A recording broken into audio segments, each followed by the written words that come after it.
이제 가이사라에서 출발을 해서 시돈을 거쳐서 무라라고 하는 곳에서 이 아드라무테노라는 배를 타고 이제 그 배가 아마 연안선이었겠죠. 그 연안선이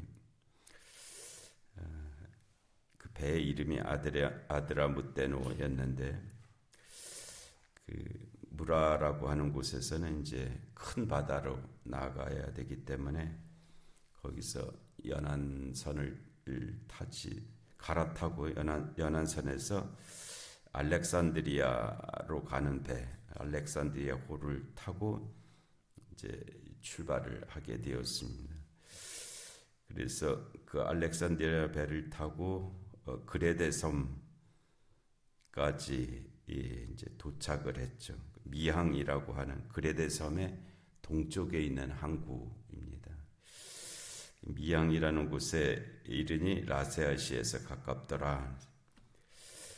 그리고 여러 날이 걸려 금식하는 절기가 이미 지났으므로 사실은 좀 이해가 되지 않는 그런 일정인데요. 아마도 뭐 바울의 그 일행들, 죄수들 때문에 그랬는지 보통은 이렇게 되면은 이제 무라에서 그 알렉산드리아까지 왔다 갔다 하는 이 곡물 무역선, 이거는 거의 정확하게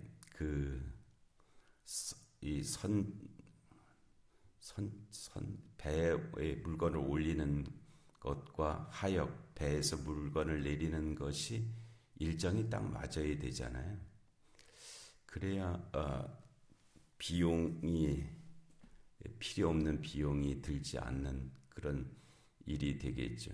이게 배에 물건을 싣고 중간쯤 가 있는 상태면은 그 모든 비용이 다 발생을 하고, 그것도 한겨울 내내 그렇게 된다는 것은 이건 이렇게 일정이 만들어지기가 좀 어려운 상황인 것 같은데, 하여튼 이 무라에서 지금 밀을 많이 싣고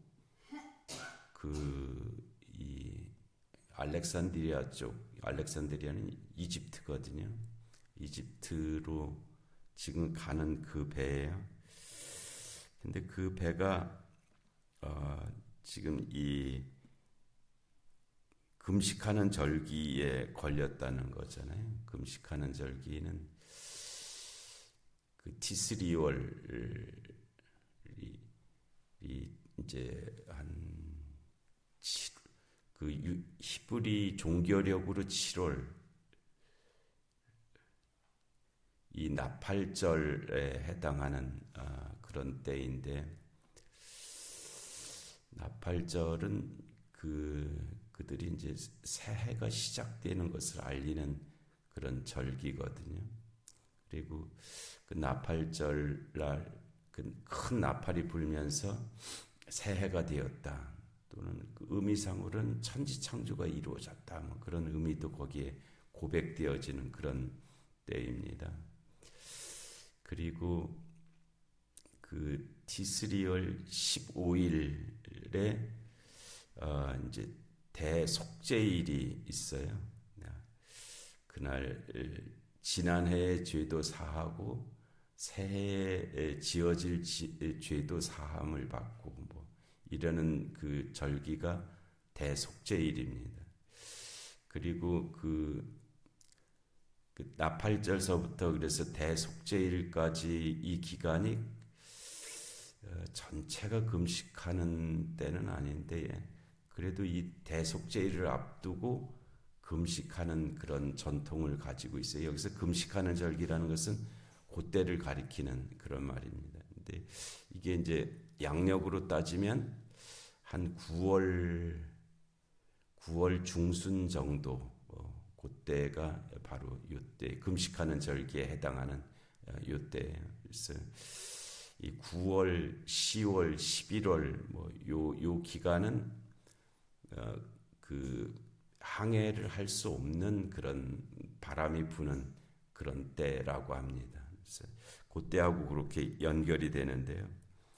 그러니까 이 바울이 탄 배가 항해를 하기가 어려운 지점에 이미 지나버린 바로 그때죠. 그리고 티스리얼 15일의 그 대속죄일 다음에 이어서 초막절이 일주일 동안 시작됩니다. 초막절이 일주일 동안 시작되고, 그리고 그것이 21일까지가 이제 초막절이고요. 그리고 22일이 이제 그 큰 절기 이렇게 초막절이 이스라엘의 추수감사가 이제 초실절, 초막절, 수장절 3번 있잖아요.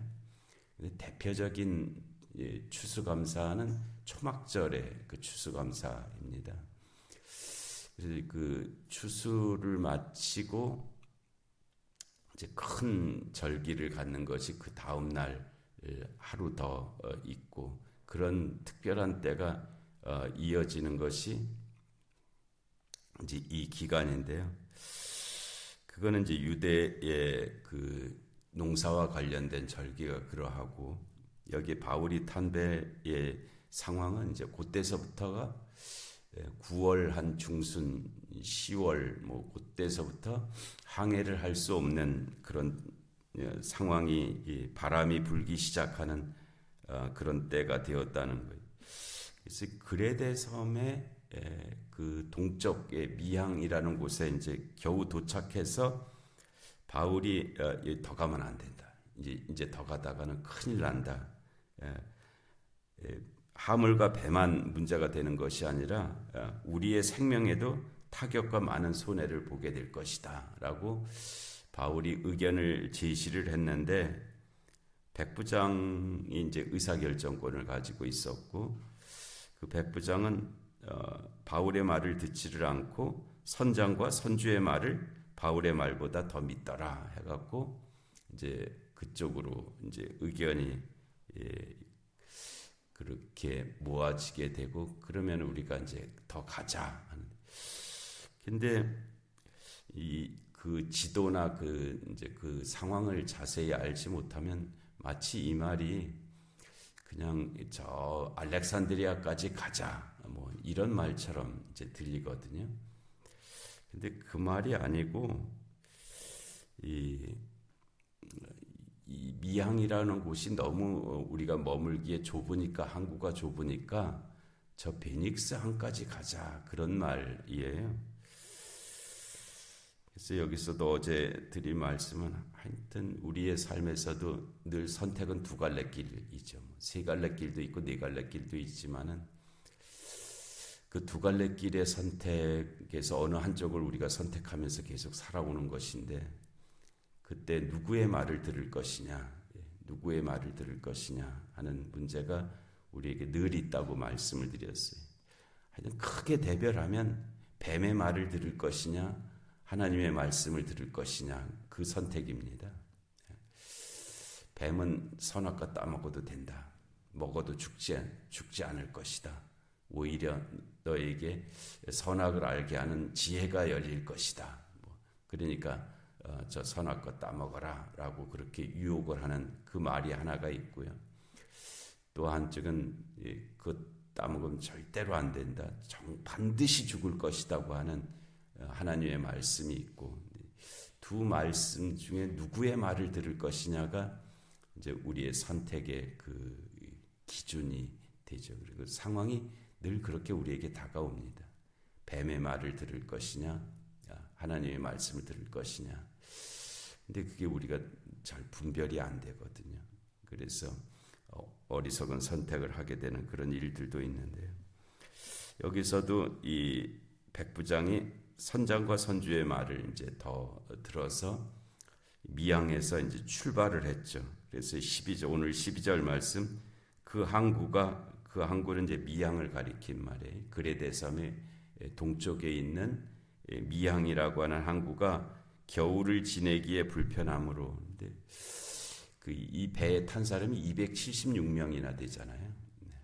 그러니까는 그 많은 사람들이 그 항구에서 지내기가 이제 어려웠기 때문에 거기서 떠나 아무쪼록 베닉스에 가서 겨울을 지내자 하는 자가 더 많았다. 베닉스는 그레데 섬의 서쪽에 있는 항구입니다. 그레데 섬에. 그래서 베닉스는 그레데 항구라 한쪽은 서남을 한쪽은 서북을 향하고 있는 그런 항구였어요. 그래서 이제 거기까지 가자 해서 미양에서 베닉스까지가 그 지도를 찾아보면 한 35km 정도 됩니다. 그래도 꽤 먼 거리긴 하죠. 한 35km 정도. 그래서 이 섬 연안으로 섬에 붙어서 이렇게 쭉 가는 길이니까 그래도 거기까지 갈 수 있지 않겠나? 그런 생각을 한 거죠. 바다로 나간 것도 아니고 큰 바다로 나간 것도 아니고 그 섬에서 붙어서 섬을 의지해서 그 항해하는 것이니까 35km 정도는 갈 수 있겠다. 그렇게 그런 생각을 한 거예요. 그래서 13절에 남풍이 순하게 불매. 요게 참 이게 특별한 사건이 아니고요. 늘 다가오는 사건입니다. 남풍이 순하게 부는 일. 이게 언제 남풍이 순하게 부냐 하면은 우리가 못된 짓을 하려할 때 남풍이 순하게 불어줍니다. 그러니까 이때 이 남풍이 불어주지 않았으면은 미양에서 출발을 못했을 거예요. 이 남풍은 순풍의 의미를 가지고 있는 바람이거든요. 뒤에서 바람이 불어줘서 이 배가 이제 앞으로 갈 수 있는 그런 바람이란 말이에요. 아니 이때 역풍이 불어왔다면 아예 출발도 안 했겠죠. 그냥 미양에 그냥 남아 있었을 겁니다. 그런데 이 미양에서 이 베닉스 항까지 가자 하는 그런 결정을 하고 이제 출발을 하려고 하니까 그때 마침 남풍이 순하게 불어줬다. 그러니까 이제 미양에서 출발을 할 수가 있게 된 거죠. 그래서 그들이 뜻을 이룬 줄 알고 이제 그 알렉산드리아 배를 타고 있는 그 선장과 선주 선원들이 바울의 말을 듣지 않고 이제 이들의 말을 듣고 백부장 율리오가 이제 배를 출발시킨 거잖아요. 그래서 그들이 뜻을 이룬 줄 알고 닷을 감아 그레데 해변을 끼고 항해를 시작했다. 우리가 그 요나서를 읽다 보면은 요나가 하나님의 뜻을 이제 거스리죠. 그래서 니느웨에 가서 하나님의 말씀을 전하라 하는 이 하나님의 말씀을 요나가 불순종하고 그래서 그가 이게 이 이스라엘 땅에 있다가는 하나님의 말씀을 안 들을 수가 없을 것 같다. 그래서 요나가 생각한 것이 뭐냐면 이 이스라엘 땅을 벗어나면 괜찮겠다. 이런 생각을 말도 안 되는데 그런 생각을 한 거예요. 그래서 이스라엘 땅을 벗어나야 하나님의 뜻을 안 듣고도 살 수 있겠다. 이제 이렇게 생각한 거죠. 그래갖고 그가 택한 방법이 그러면 배를 타고 다른 데로 가버리자. 이렇게 한 거예요. 그래서 이 이스라엘 땅을 그러니까 요나의 생각에 하나님은 이스라엘 땅에만 계시는 하나님이라고 생각한 거예요. 우리도 이제 살아가면서 우리가 그 하나님의 영역이 어디까지냐라는 기준을 아주 어리석게 생각을 합니다. 하나님은 여기만 계신다고 생각하는 거예요. 그래서 여기만 벗어나면 하나님과 관계 없는 것 같이, 심지어는 하나님 앞에 돌아서기만 해도 하나님과 무관한 것 같이, 그래서 하나님 앞 대면하지 않고 하나님과 등을 지고 돌아서면 마치 거기에는 하나님이 없는 것 같은 그런 생각. 마치 꽁이 매에 쫓길 때 머리를 풀숲에다가 들이밀기만 하면 매에게서 벗어나는 것 같이 그렇게 어리석게 하거든요. 그러다가 이제 뭐 잡혀 먹게 되는데, 마치 하나님을 부정하고 피하고 싶어서 그 자리, 거기만 벗어나면 하나님과 무관해지는 것 같이 그렇게 여기는 이제 그런 일들이죠.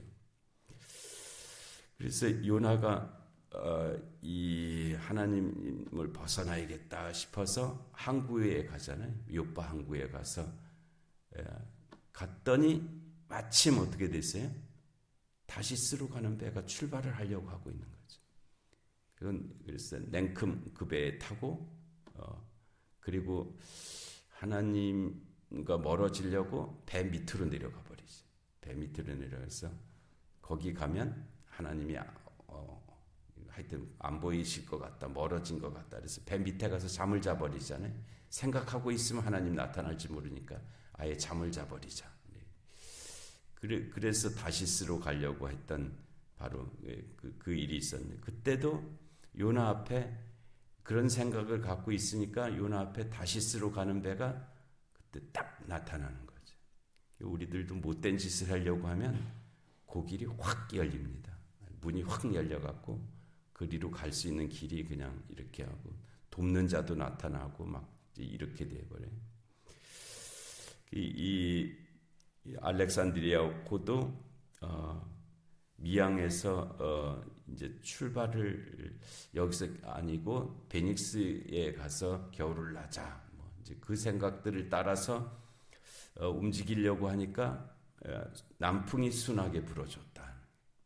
그래서 그들이 뜻을 이룬 줄 알고 닷을 감아서 그레데 해변을 끼고 항해를 시작했다. 하여튼 우리가 안 좋은 일이 있을 때, 뭐가 이렇게 안 좋은 생각을 갖고 있을 때 다가오는 사람, 안 좋은 생각을 갖고 있을 때 열려지는 문, 이거는 멀리 해야 될 일입니다. 그거는 그리로 가서는 안 되는 일이에요. 근데 마치 그게 잘 되는 것 같이 그렇게 여기는 것은 이제 일반적인 어리석음입니다. 늘 그렇습니다. 늘 그렇게 우리에게 다가오거든요. 그런데 가다가 미양에서 출발을 해서 얼마 안 되어 성 가운데로부터 유라굴로라고 하는 광풍이 크게 일어났다. 유라굴로는 두 말이 합쳐졌는데, 유로스라는 것은 이제 동풍을 말하는 것이고요. 클리돈이라고 하는 말은 뭐 아주 사나운 파도 이런 그런 뜻을 가리고 있어요. 동쪽에서부터 오는 바람으로 인한 큰 파도, 그런 것이 이제 유라굴로라고 하는 그런 말인데요. 하여튼 이 광풍이라고 했어요. 광풍, 미친 바람이죠. 그래서 종잡을 수 없는, 배를 파손시키는 그런 바람. 유라굴로는 이때 한 번만 일어난 바람이 아니고요, 늘 이때에 일어나는 그런 바람이라고 합니다. 그래서 선원들이 이때 항해를 하지 않는 이유 중에 하나였죠. 그런데 그 유라굴로라고 하는 이제 광풍이 불어서 결국은 바울이 탄 배가 밀리데 섬으로 가게 되고 그런 과정이 이제 계속 이어지게 되는데요. 근데 그 과정을 통해서도 이제 하나님이 하시고자 하는 일이 이루어지긴 이루어졌죠. 요나가 탄 배도 광풍을 만났잖아요. 광풍을 만나서 결국은 그 요나가 탄 배의 사람들이 다 하나님을 알게 됐죠. 하나님을 알게 되고, 또 요나도 다시스로 가지 않고 니느웨로 가는 그런 일이 이제 그 광풍 속에서 이루어진 일이었죠. 그래서 유라굴로라고 하는 광풍이 크게 일어나서 이 배가 이제 그런 이런 과정을 이제 겪게 되는데요. 아마 그 일을 통해서 276명의 사람들도 이제 바울에게 3달 동안이나 설교를 듣게 되잖아요. 그 엄청난 기간에 그냥 섬에 갇혀갖고 꼼짝없이 3달 동안 복음을 듣게 되고, 그들 가운데도 많은 이들이 자기들의 삶의 자리에 가서 그 사건을 통해서 역사하시는 하나님의 말씀을 듣게 되는 그런 일이 이제 이루어졌을 것입니다. 이 계시적 사건을 통해서도 우리에게 주시는 말씀들이 있는데 그 은혜가 우리의 삶 가운데 함께 하시는 줄로 믿습니다. 은혜로우신 하나님 아버지, 오늘도 귀한 새벽을 저희 허락하시고 하나님 유라굴로 광풍을 만난 데까지 저희들에게 말씀을 주셨습니다. 하나님 계시적 사건을 통해서 저에게 주시는 교훈을 기억하게 하시고 또 저희들이 주변에 또 하나님 이 진리의 말씀을 증거할 수 있는 그런 삶이 되게 하여 주옵시고 그로 말미암아 모두에게 구원이 임하게 되는 큰 은혜가 있게 하여 주시옵소서. 오늘 주일을 예비하는 날입니다. 저희 자신과 주변을 둘러보게 하시고 또 내일은 성찬 주일이고 또 12월에 하나님 첫 주일이며 또 대림절 둘째 주일인데 하나님 잘 준비하게 하시고 또 예배 중에 주의 영이 임하시고 역사하시는 큰 은혜가 있게 하여 주시옵소서. 영육간의 공고한 하나들을 긍휼히 여겨 주옵시고 이 나라 이 민족 가운데 주님의 공의와 정의가 임하게 하여 주옵시고 전쟁과 기근과 질병과 재난의 땅들 가운데 주의 긍휼하심이 함께하여 주시옵소서. 하나님 이 새벽의 기도 가운데도 은혜의 은혜를 더하여 주시기를 간절히 비옵고 예수님의 이름으로 기도하옵나이다. 아멘.